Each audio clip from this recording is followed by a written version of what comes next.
this is Erik Strangefellow. And if you're only going to listen to one album today, I suggest that you listen to Earthling by David Bowie. I'm not going to do like a whole Wikipedia entry for the album, but I did just go to check the date, the release date. So I should say 1997's Earthling.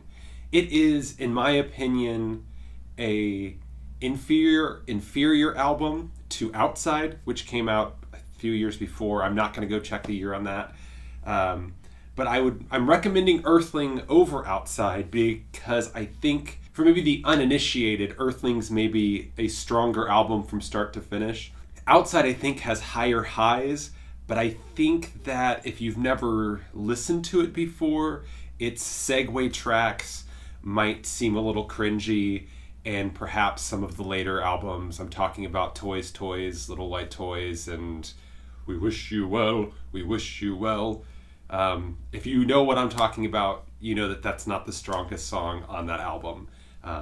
It's nostalgic enough for me that it's still enjoyable to listen to. So anyway, if you listen to two albums today, I guess, listen to Earthling and Outside. But if you're only going to listen to one, which is the whole point of this, then just listen to Earthling. It's a strong album, as I've said already, from start to finish, I believe. It's a fun 90s, what I think at the time would have been called an electronica album.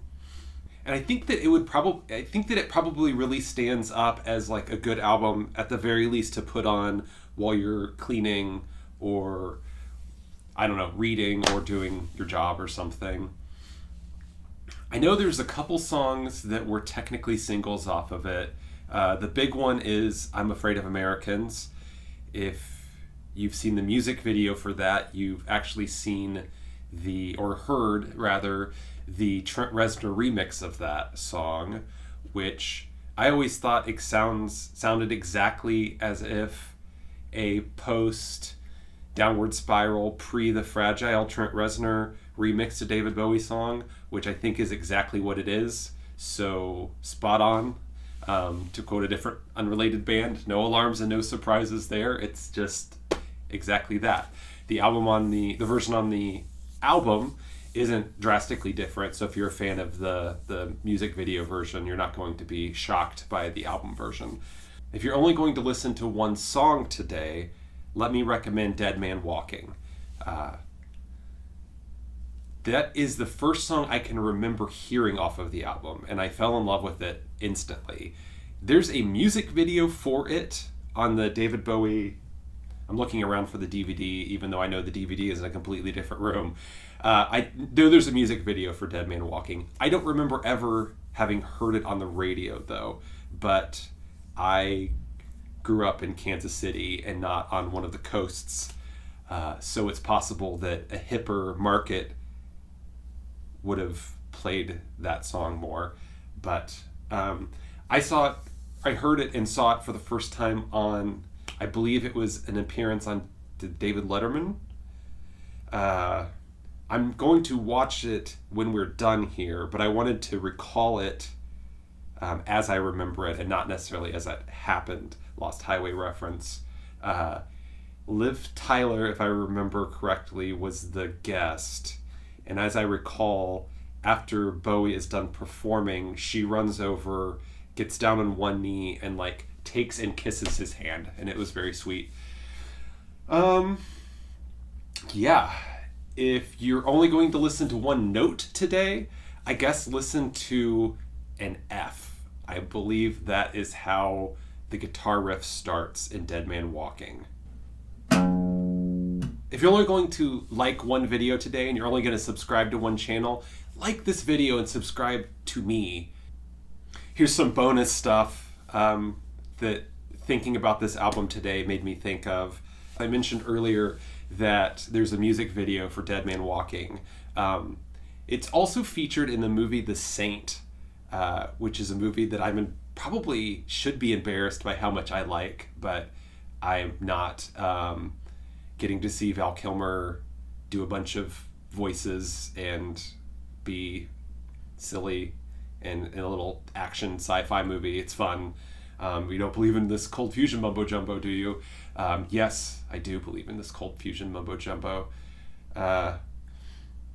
So yeah, it's featured in the movie, as is a kind of deep cut Smashing Pumpkins song from the time, and neither of them show up on the actual soundtrack.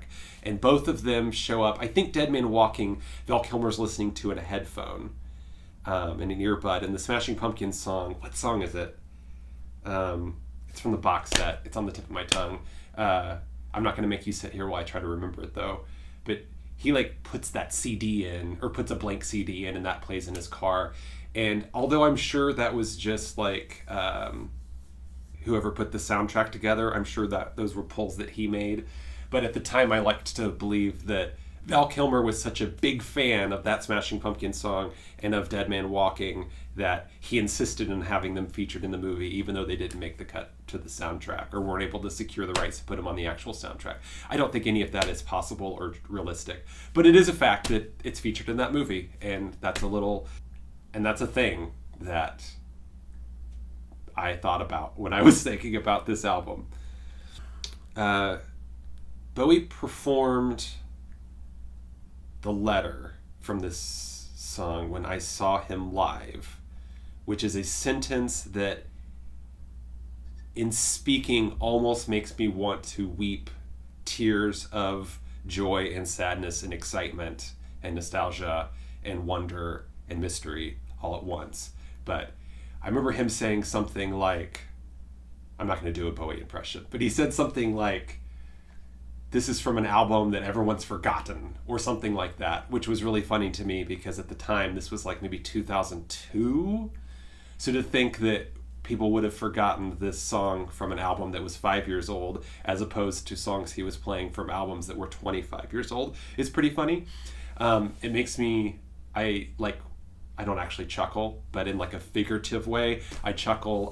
There's he released a live album from the same tour that I saw, and he says something before the same song on that, he says something in a really silly voice. He goes like, the letter, or something like that. I don't know, that always makes me chuckle, figuratively, not literally. And then the final thing is I'm wearing this shirt. I'm like trying to hide it, but I'm like poured into this shirt. I have at least one Bowie shirt that like fits me properly with like a little give. But this shirt I got, I think like 1 billion years ago when I worked at Hot Topic. And because it's so small, I've worn it like maybe one other occasion in my life. But as I was listening to Earthling today and thinking about this video, I glanced over and from my desk I could see my little shirt hanger thing, and I could see this shirt, and I was like, well, I should probably put the sparkly Ziggy shirt on, even though for the record I like much prefer post Ziggy Stardust era David Bowie stuff much more than I do Ziggy and pre. So that has been your album suggestions for the day. I hope that you get a chance to listen to the full album. I hope you get a chance to listen to Earthling and Outside. But if not Outside, I hope you at least get to listen to Earthling. And if you do, I hope that you enjoy it. I'm trying to think of like a Bowie pun to close out the video. I should have said Hello Space Boy at the beginning. Oh, I'm so tempted to edit that back in, but I'm not going to. Miracle good night. Miracle good night to you. And Miracle good night. Bye.